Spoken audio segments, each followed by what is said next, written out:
اینجا همچنان سماورش می جوشد. کسی برایت می بافد ریسمان بلند قصه نن سرما را تا لحظه‌ای گرمت کند گرمای صدایش. به در نگاهش را می دوزد تا تو سر برسی و کمی یادش کنی.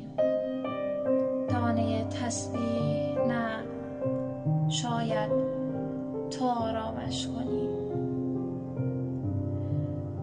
خانه مادر بزرگ همچنان دارد برایت قصه ای.